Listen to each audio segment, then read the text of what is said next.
Watching DD India Newshour, India's voice to the world. I'm Amritpal Singh. Coming up in the next 1 hour, Prime Minister Narendra Modi lays the foundation stone of a fertilizer plant in Assam's Dibrugarh, says the northeast will emerge as a major centre of self-reliant India.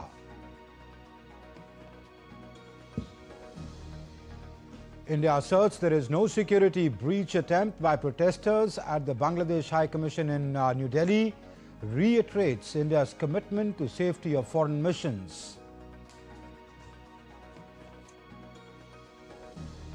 United States seizes the second oil tanker off Venezuela's coast.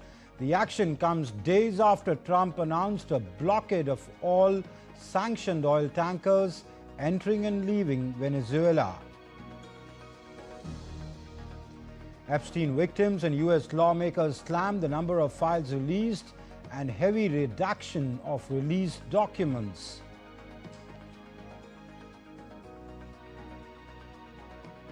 And Australia pays tributes to the Bondi Beach victims as part of the National Day of Reflection to mark a week since the attack.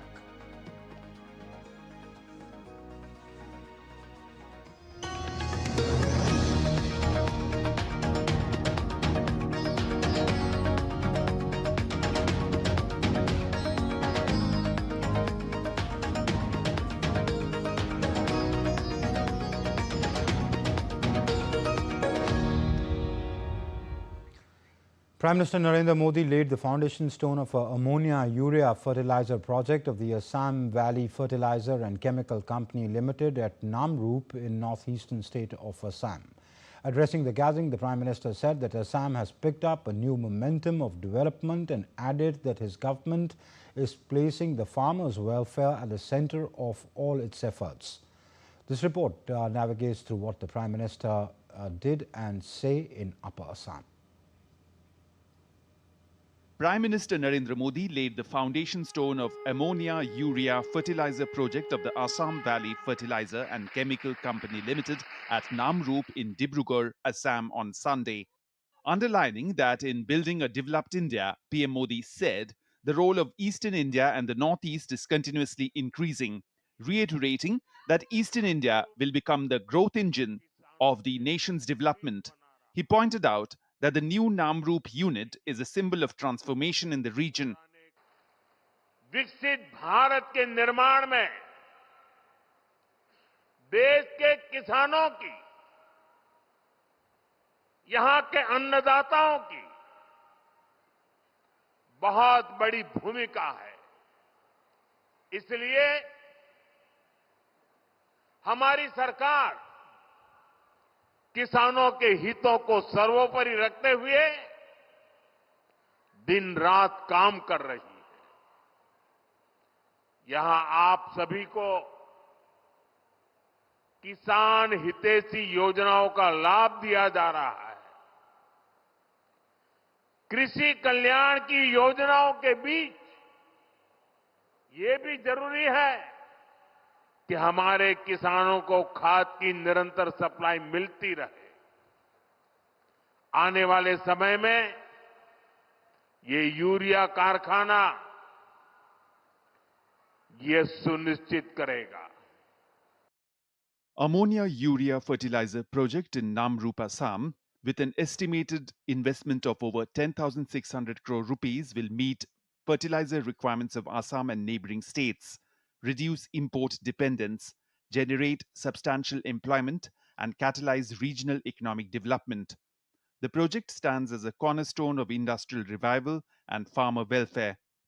Earlier, Prime Minister paid tribute to the martyrs of the Assam agitation and anti-foreigners movement at Shohid Smarak Kshetra in Guwahati, Assam. The memorial features an eternal flame honoring the 860 martyrs of the 6-year movement that ended in 1985. Bureau Report, DD India. Okay, let's go across to what happened in Australia today. Grief and resilience came together as the nation paused to remember the victims of the Bondi Beach shooting. 1 week after the attack at a Jewish festival, thousands gathered at a memorial, lit candles and stood in silence At the exact moment the first shots were fired, a powerful gesture under the theme Light Over Darkness. DD India's Rahul Upadhyay brings us more.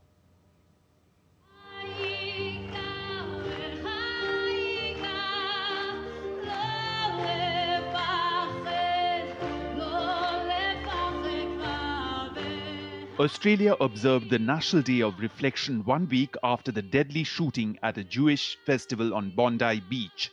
Crowds gathered at a waterfront memorial while people across the country lit candles and held a minute of silence at exactly 6:47 p.m. local time, the moment the first shots were fired. At Bondi Beach, mourners stood before piles of flowers and handwritten messages commemorating the victims of the December 14th massacre. As a mark of respect for victims, Australians paused for a minute of silence under the theme Light Over Darkness. It's still really difficult to understand what's been happening. I guess the tears still have to flow at some point, but it just is very hard to know that all of those things are happening around the world as well. And that is very concerning to me. And I personally feel very strongly about the fact that, especially being German, that this has happened in history before and that this cannot happen again. We're here together, turn around to your strangers around you and hug them, and let's make peace together, and with the strength of community we can overcome an awful lot. Australia's Prime Minister Anthony Albanese too visited an evening memorial at Sydney's Bondi Beach, honouring the victims of a gun attack. Also on Sunday, Prime Minister Albanese said he has ordered a review into the police and intelligence services after 2 gunmen shot and killed 15 people. Albanese said his government will examine whether police and spy services have the powers, structures and sharing arrangements to keep Australians safe.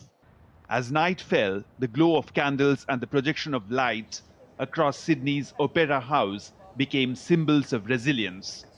Rahul Upadhyay's report for DD India.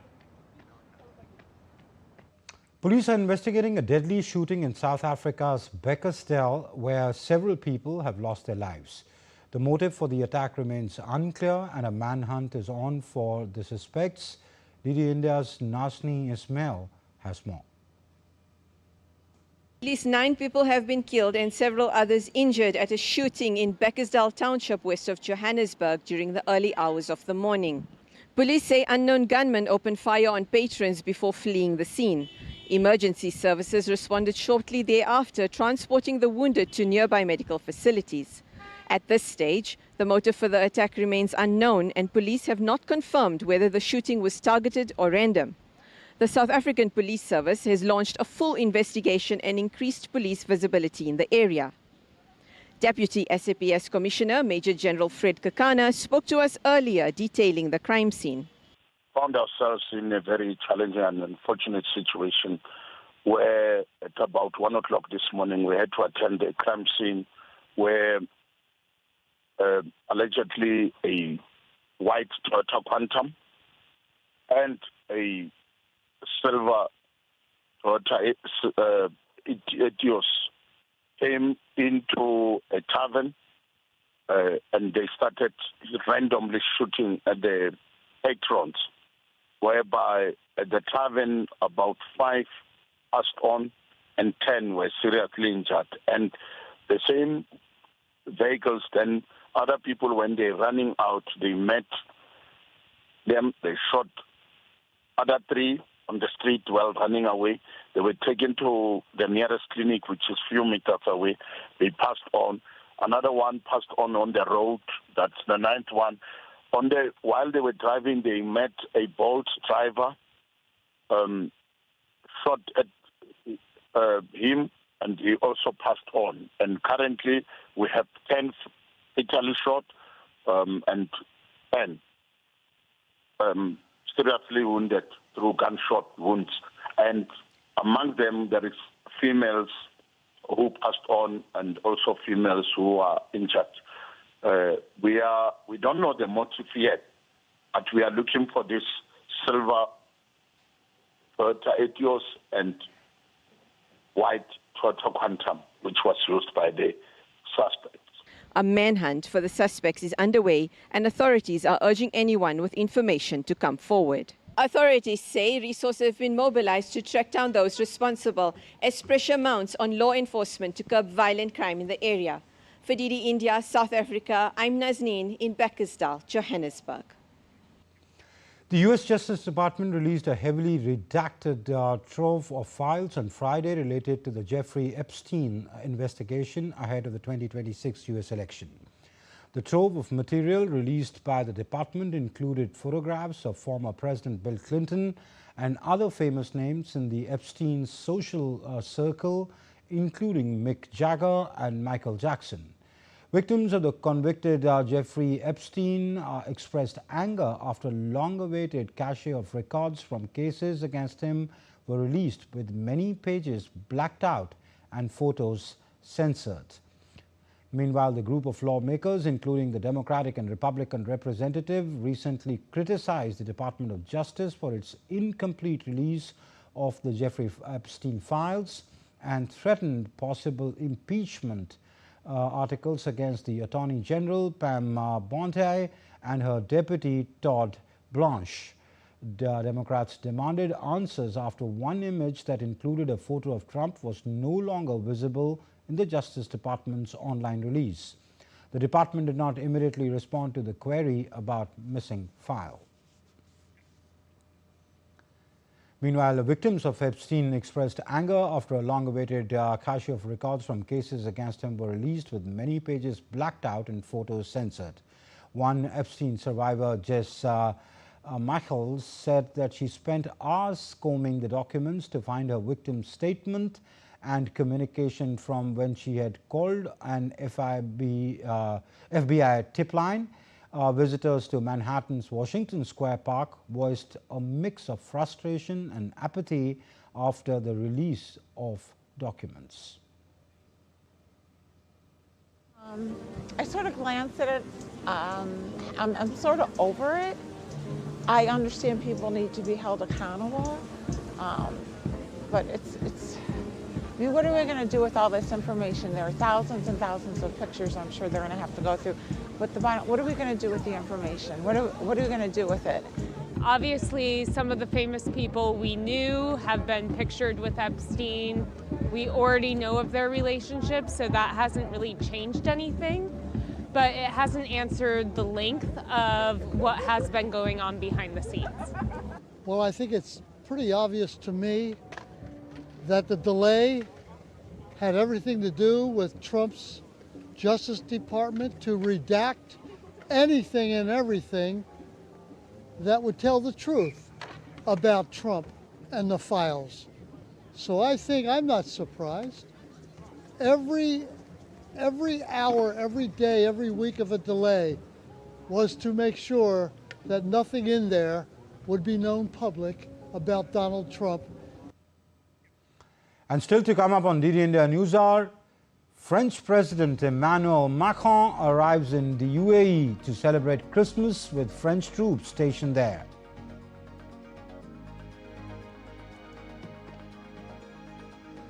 Jerusalem's Latin Patriarch leads the Christmas Mass at the Gaza City Church.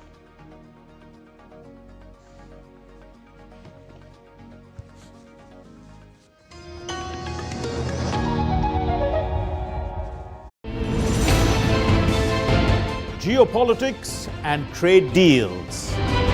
Economic challenges amid development. Hard work and the path to prosperity. It's the economy always.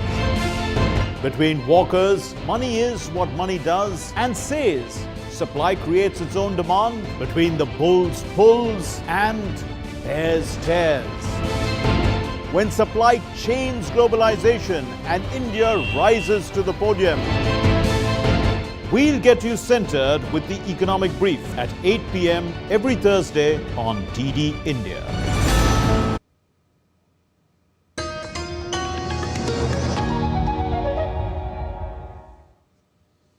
You're watching DD India Newshour. I'm Amritpal Singh. French President Emmanuel Macron is in Abu Dhabi, where he visited the Zayed National Museum and met with Emirati President Mohammed bin Zayed. During Christmas celebrations with French troops stationed in the region, President Macron made a major announcement. He declared that France will build a new aircraft carrier. The vessel will replace the country's current flagship, the Charles de Gaulle, and is scheduled to enter service in 2038.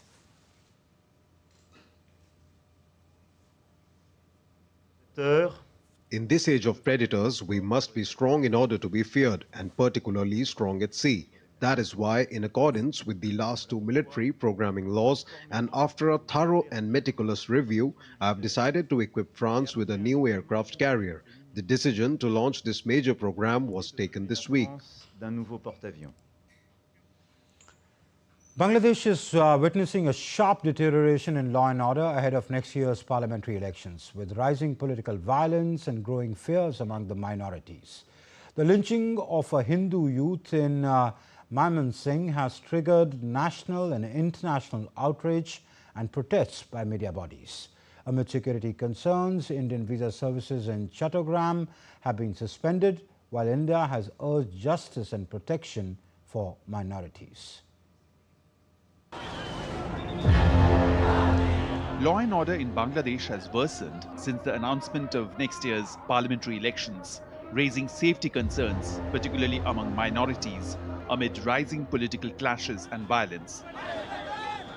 In Mymensingh, a Hindu youth, Deepu Chandra Das, was lynched on Thursday. The Rapid Action Battalion said no clear evidence of blasphemy has emerged and blamed a factory manager for handing him over to the mob.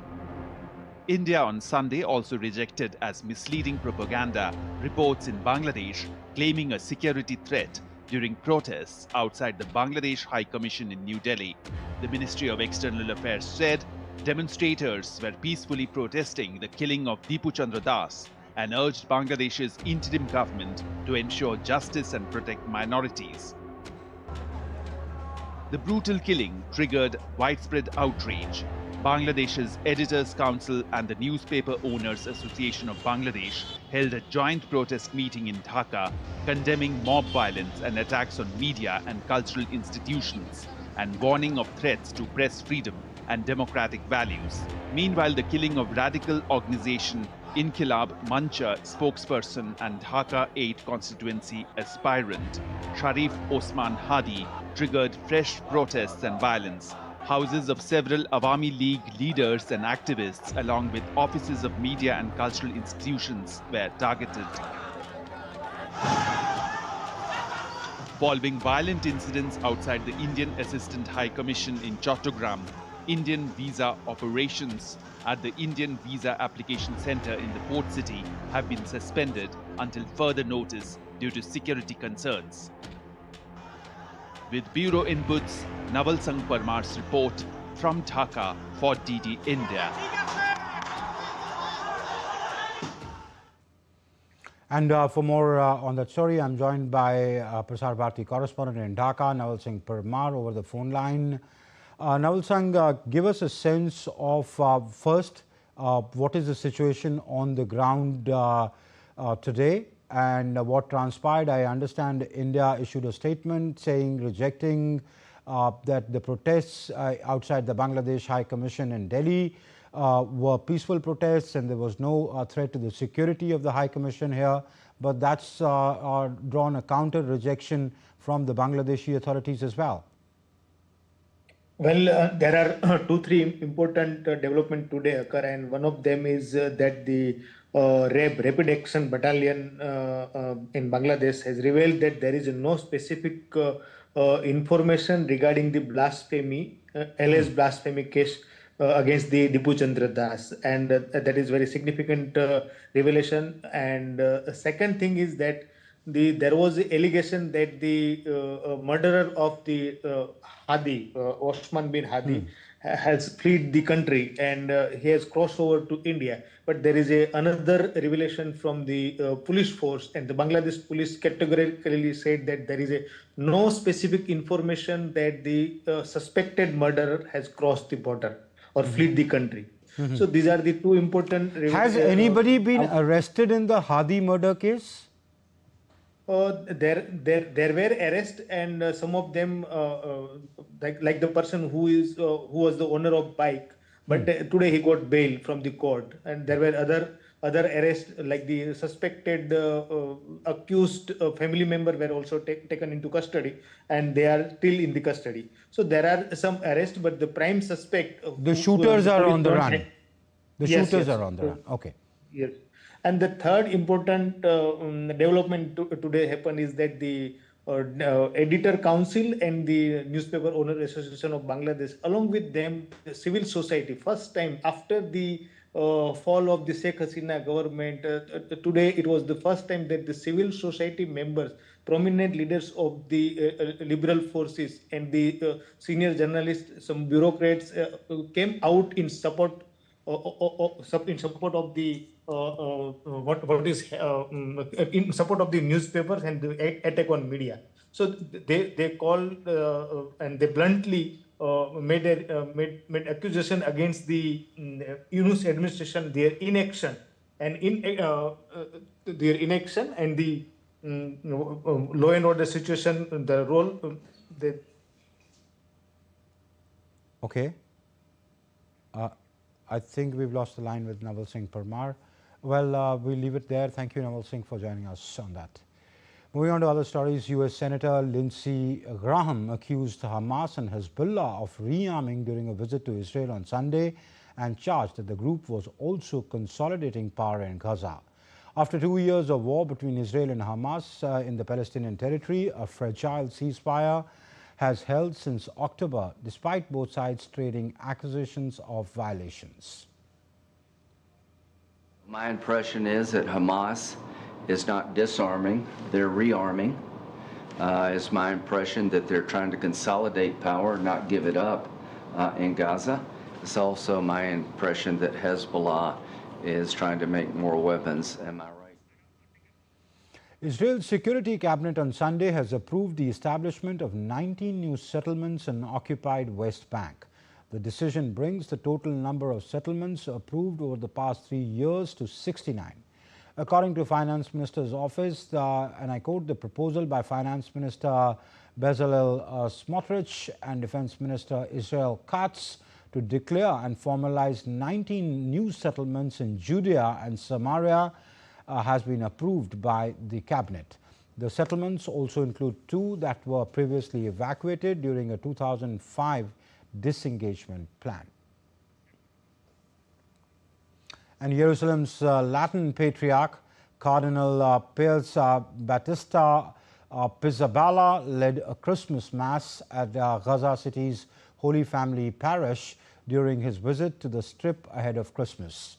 This is the 4th time Cardinal Pizzaballa has visited Gaza, but the first since a ceasefire deal between Israel and Hamas was reached in October. The senior churchman had arrived in Gaza on Friday. Earlier in July, during his last visit to Gaza, Pizzaballa had brought in about 500 tons of food for residents suffering from shortages caused by Israeli restrictions on the goods entering the territory.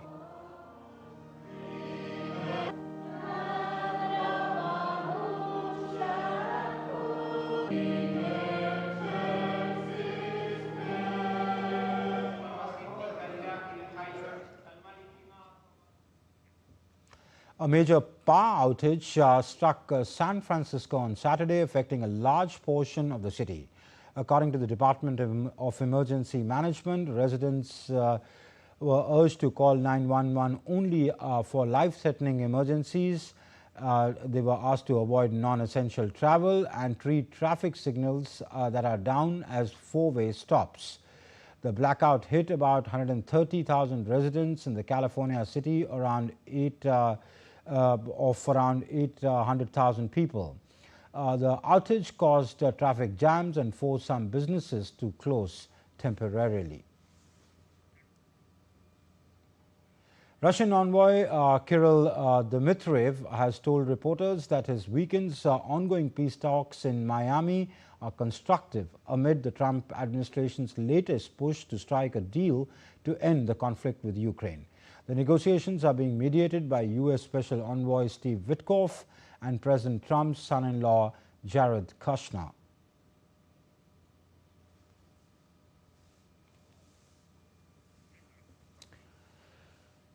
Back in India, snowfall across parts of Jammu and Kashmir has blanketed the region of Gulmarg in a thick layer of snow, turning the popular hill station into a winter landscape. The snowfall enhanced natural beauty of the area with snow-covered meadows, trees and rooftops, creating striking visuals. Visitors were seen enjoying scenic views, chilly weather and winter ambience as fresh snow added to Gulmarg's appeal as a favored destination during the winter season. Tourists captured photographs and spent time soaking in the serene surroundings. Kargil and Zanskar in the Union Territory of Ladakh have been badly hit by heavy snowfall, while the higher reaches of Leh are also enveloped in snow. As per the weather forecast for Monday, weather will remain cold and cloudy with light snowfall at scattered places in Kargil and isolated snowfall over higher reaches of Leh. Key mountain passes include Khardungla and Changla. They may witness snowfall.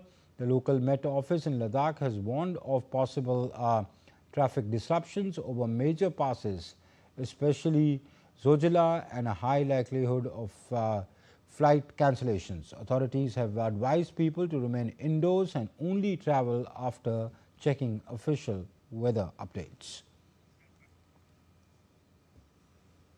And in Delhi, a total of 110 flights were cancelled and over 370 services delayed due to low visibility conditions amid fog at the Delhi airport on Sunday.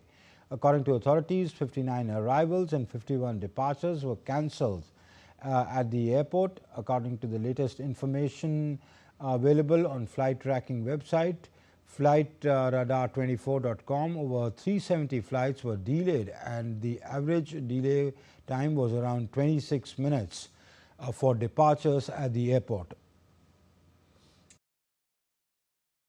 In a post on X in the evening, Delhi airport operator Dial said that operations are running smoothly.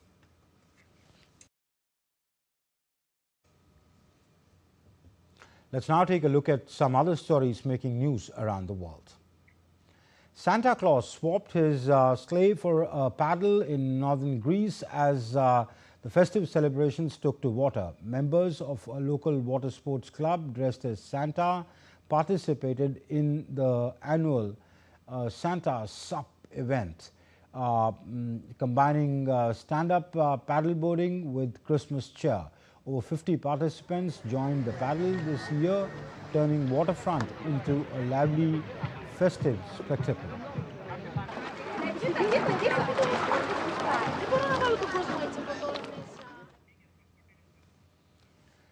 French army veterinarians were deployed in southwestern France to vaccinate livestock against lumpy skin disease as authorities intensify efforts to control the spread of infection. Teams from the Armed Forces Health Service assisted in vaccination amid growing concern among the farmers over the impact of the disease on livestock and farm incomes.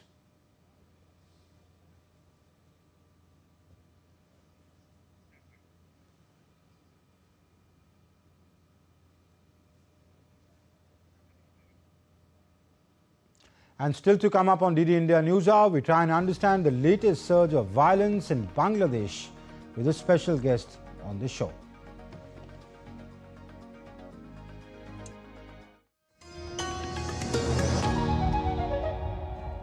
Can the US launch a bombing campaign against Iran? The Philippines vessel suffered structural damage. The saga of child sexual abuse. Is the United States China's debt trap strategy?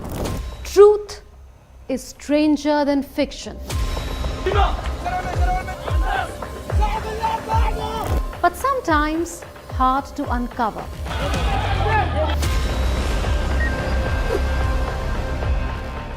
Trust us to tell the truth, unadulterated and pure, of every story that matters to you.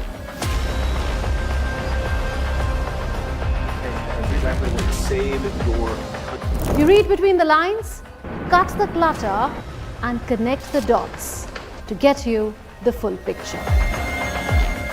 Watch Connecting the Dots at these times with me, only on DD India.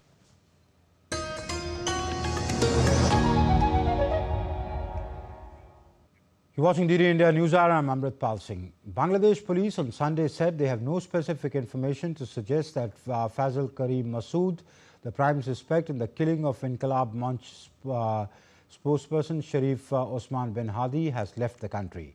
Addressing an emergency press conference at the Ministry of Home Affairs, Additional Inspector General of Police Khandakar Rafiqul Islam said that law enforcement and intelligence agencies are actively trying to trace Fazil's whereabouts. He said, and I quote him, "We do not have specific information about his last location, but there is no confirmation that he's fled abroad," unquote. He added that no concrete evidence has yet emerged linking any political party to the murder. And to talk more about that, I'm joined by Veena Sikri, a former Indian High Commissioner to Bangladesh. Ambassador Sikri, always a pleasure to have you on this show. So now Bangladesh police itself admits that the alleged shooters of Hadi haven't fled to India. Ambassador, if we could try and understand this in the context of then why so much of anti-India sentiment on the streets of Dhaka and Bangladesh? You know, this anti-India rhetoric against India has been on since last July. In fact, it was part and parcel of the regime change operation, which forced Prime Minister Sheikh Hasina to leave Dhaka, and she's now in Delhi. And in fact, I would say that they found it necessary to whip up this anti-India rhetoric to show that actually whatever Sheikh Hasina did was linked with India. But after 18 months, this line hasn't got them any more popularity. They thought that if they do the anti-India rhetoric and Sheikh Hasina has left the country, so then the popularity will all go to Jamaat-e-Islami, because Jamaat-e-Islami is the one force behind the regime change operation. Mohammed Yunus is only his spokesperson of Jamaat-e-Islami, mouthpiece of Jamaat-e-Islami, and behind Jamaat-e-Islami is Pakistan, and behind Pakistan are other Western powers. So the motive was to reverse whatever happened in 1971, because all the people who did the regime change operation were the losers in 1971, and now they think they have come on the winning side. But anti-Indian rhetoric, they thought, will get them more popularity. It just has not. And in fact, people are now very disappointed with Mohammed Yunus. There's no law and order. So many policemen were killed that nobody has come back. Still law and order is very hesitant. And then economy has gone down in the doldrums. And people in Bangladesh are religious, but they don't want Sharia law. They don't want a caliphate, and that is what the Jamaat-e-Islami and even the NCP, they keep talking about it. And Mr. Osman Sharif Hadi, who was shot dead, he had a very strong anti-India rhetoric as part of his entire campaign, Inqilab Munch and so on. And he had to really be very, very negative on that. But it's the thing is that this anti-India rhetoric hasn't worked. The Awami League vote bank is still intact. They still now remember Sheikh Hasina, and the focus is for them on bringing free, fair and inclusive elections. Because as you know, the Awami League's activities have been banned by Dr. Mohammed Yunus' interim regime. And I think that the reflection of the anti-Indianism was that the moment the shooting of Osman Hadi took place, the Indian High Commissioner was called in, and India was blamed for that, which is completely incorrect. In fact, I think the government, the interim... So my question, Ambassador Sikri, my question is the same, that why is, you've served there, you study Bangladesh very closely, is there a constituency since, back in history, since 1947, since the East Pakistan days, which is which was anti-India, which remains anti-India. They might have broken away from Pakistan, but there is a constituency in Bangladesh which is anti-India. Well, you know, even in 1971, when the Liberation War was taking place, there was a Jamaat-e-Islami which was fighting on the side of Pakistan. There were the Razakars. Yeah. On the side of Pakistan, there were all these, you know, the Al-Shams, Al-Badr, all these various very violent radical networks that had been set up. So I would say, yes, there would be about 20% of the population, maybe 20, 25 max, which would have been on the side of Pakistan. So they were there, and then after the Liberation War, after Sheikh Mujib came back, other people, even army officers who had been interned in, kept aside in Pakistan, Bengali origin army officers of the Pakistan army, and they were sent back to Bangladesh later. And they too, there has always been a clash within the Bangladesh army between the Mukti Baini who joined the army, the freedom fighters who joined the army, and the officers who came from Pakistan, who actually were kept in camps during the war. So this basis has always been there. But let us look at the other side. The other side is that there was a strong constituency in favor of India, in favor of good relations with India. You know, shoulder to shoulder, the Mukti Baini, they fought shoulder to shoulder with India. We had a joint command with them. They received training in India. And all that was there. So then I think that it is... So what you're saying, Ambassador, is there is a constituency, but it's a minority constituency. It's a small constituency. Yes, and I'm saying that the constituency in favor of, let's say, the values of the Liberation War has not only includes Awami League, but many more who may not like Sheikh Hasina, who may not support the Awami League, but they support the Liberation War. They support the values of the Liberation War. So the effort of the regime change people, the Jamaat-e-Islami, is to sideline this whole constituency, the Awami League. And this is what they have not been able to do. So not just the Awami League. Awami League is just one party. I mean, the liberals in Bangladesh who want an inclusive society, who may not be Awami League, though the Jamaat might want to lump them all as Awami Leaguers. That's right. Okay, Ambassador, let me then ask you, which I've heard your response at a different forum, but let me ask you on my platform. Is it adding to the fire that Sheikh Hasina is in India and India is keeping Sheikh Hasina, given that there is so much anger against her in Bangladesh?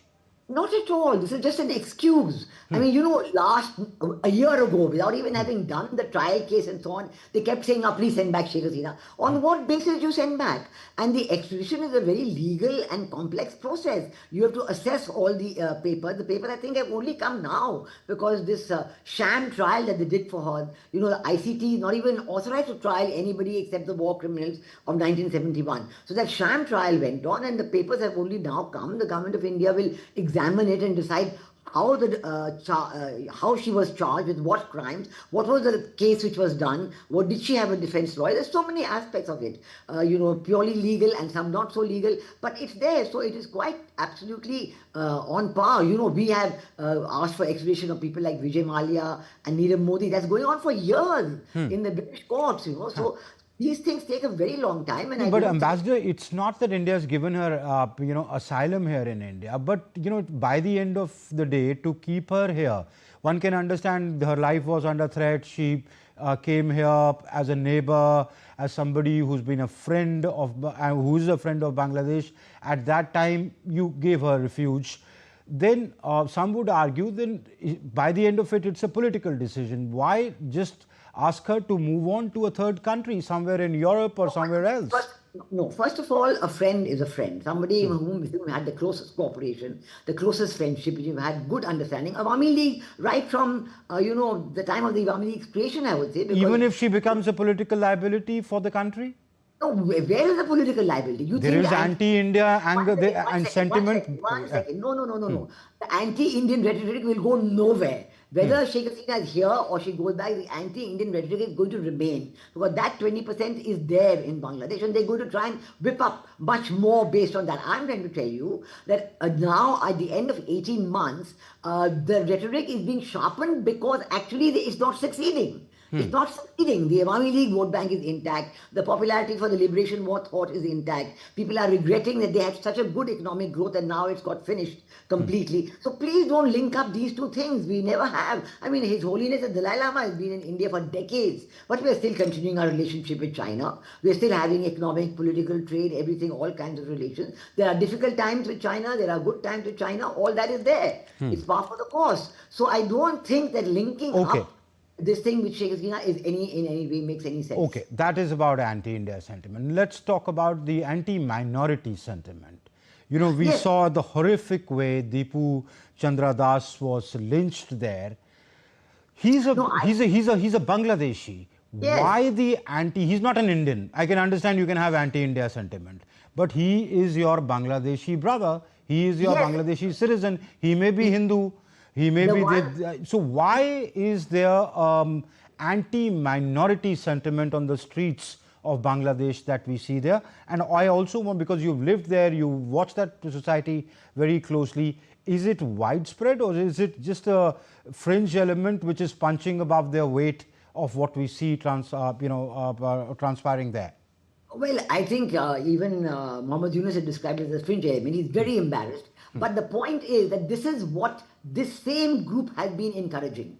Right from the moment that Sheikh Hasina left the country, the first target was the Hindu, Buddhist, Christian, Sufi and Ahmadiyya minority.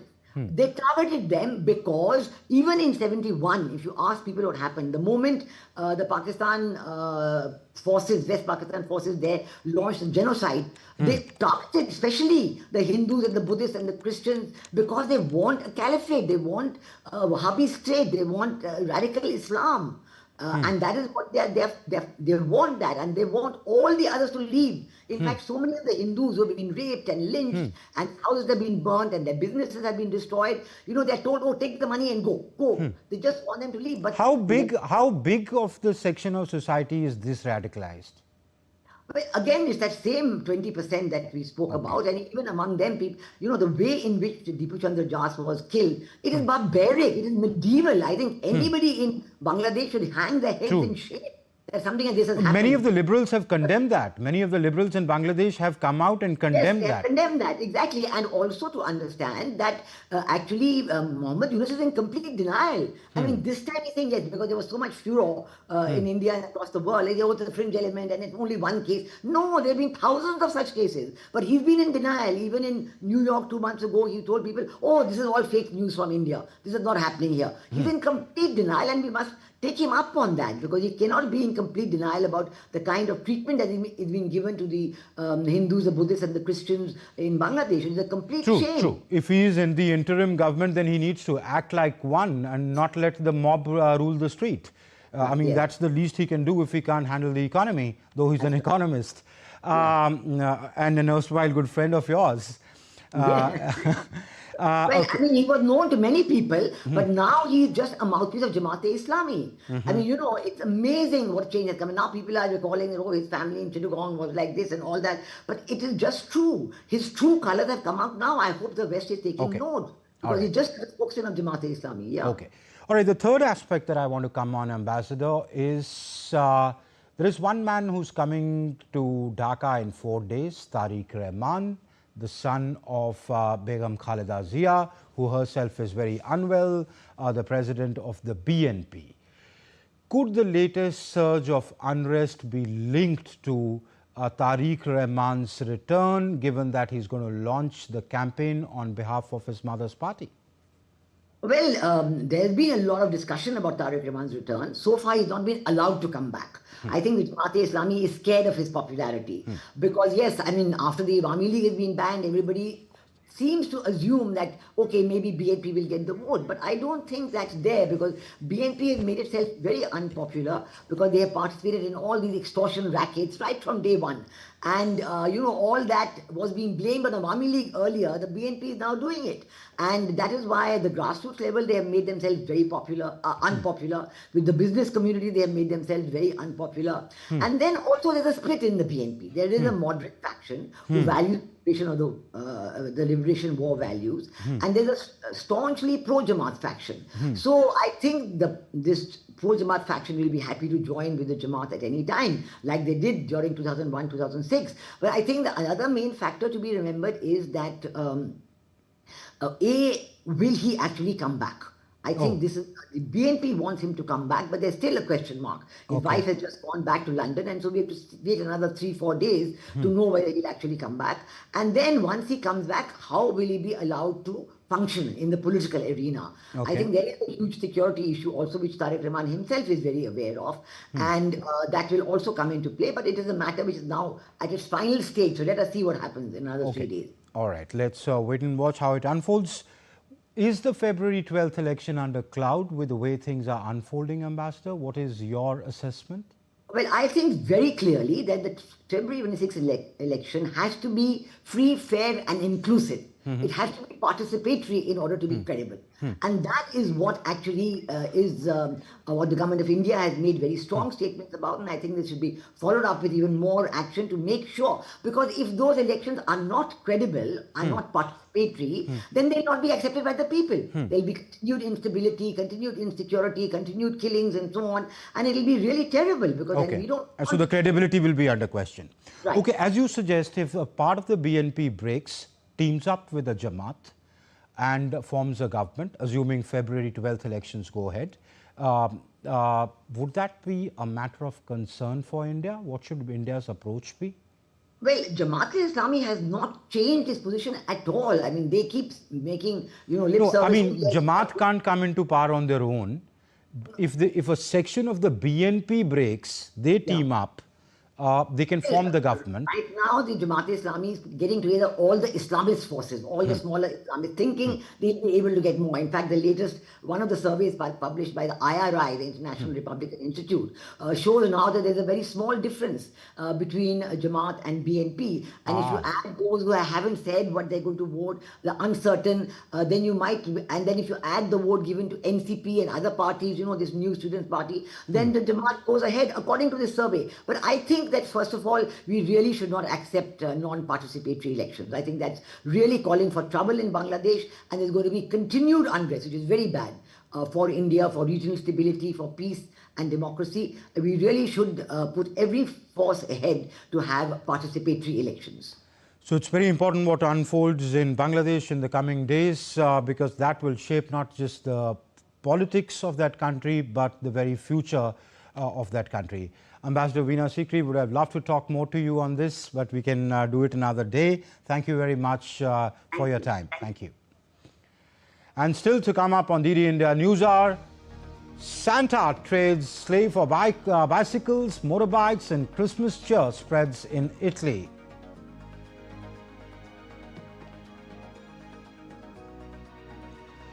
And a visit to Delhi's Christmas market, Boho Bazaar.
You're watching DD India Newshour. I'm Amrit Pal Singh. President Draupadi Murmu, on a winter break to visit to Hyderabad, hosted an at-home reception at the Rashtrapati Nilayam on Sunday evening. By the way, Rashtrapati Nilayam is the President of India's official residence in Hyderabad. There are 3 of them: the Rashtrapati Bhavan in Delhi, one the Nilayam in Hyderabad, and one in Simla. The event stood out for its informal and cordial atmosphere, fostering personal interaction beyond the official protocol. The program was attended by Telangana Governor Jishnu Dev Verma, the Chief Minister Revant Reddy, and other senior public representatives and officials. Held in the serene surroundings of the Rashtrapati Nilayam, the at-home reception gave an opportunity for leaders and officials to engage in meaningful dialogue. Thousands of people dressed as Santa Claus raced through the Spanish capital Madrid for the annual Red Cross charity run on Sunday, on the last weekend before Christmas. The organizers estimated more than 10,000 people, including children dressed up as elves, took part in the 4.5-kilometer run through the center of the city.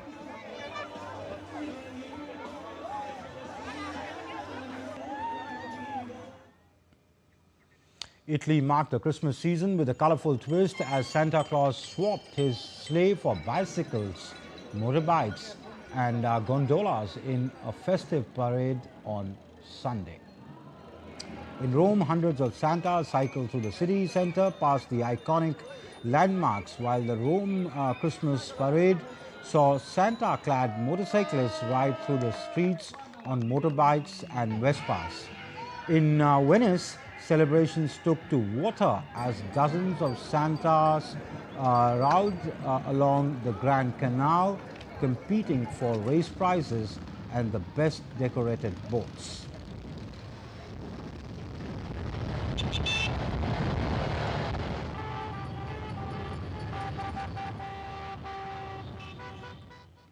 Delhi's winter calendar is heating up with one of the capital's most vibrant cultural and lifestyle events.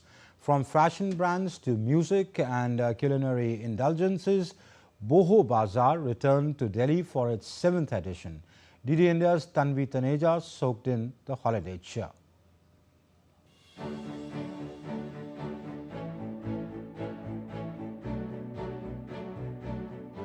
As chill winds sweep across the capital, New Delhi's JLN Stadium has transformed into a lively winter marketplace.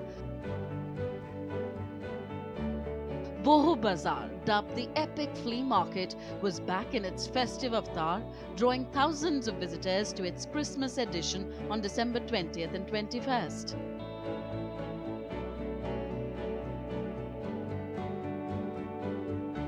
The bazaar featured the Banjara market with more than 300 curated pop-up brands offering everything from contemporary fashion and artisanal home decor to wellness products, accessories and thoughtful seasonal gifts. हम लोग बहुत time से बोहो बाजार और food truck festival में collaboration करते हैं इनके साथ और हम अपना स्टॉल लगाते हैं जो ये सारा डिस्प्ले करते हैं ये हमें वो फ्री ऑफ कॉस्ट देते हैं स्टॉल बीइंग एन एनजीओ और ये सारा मटेरियल जो है जो हमारे पास स्लम से बेनिफिशरीज आते हैं उनके द्वारा बनाया गया हुआ है और इसके सेल करने से जो भी हमें प्रॉफिट होता है वो सारा प्रॉफिट हम उन्हीं बेनिफिशरीज को देते हैं.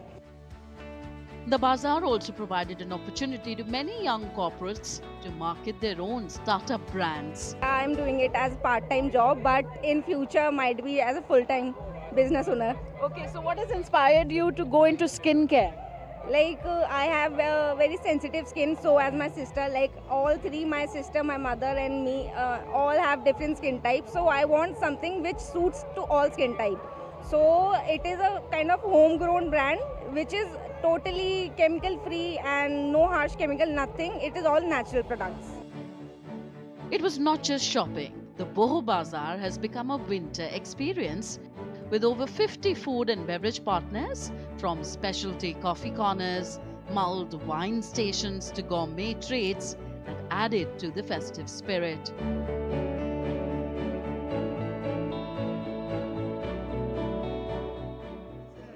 And for music lovers, the atmosphere was electric. Live performances by popular indie favorites like the Indian Ocean, the Yellow Diary and the like elevated the mood, turning the marketplace into a blend of culture, commerce and celebration.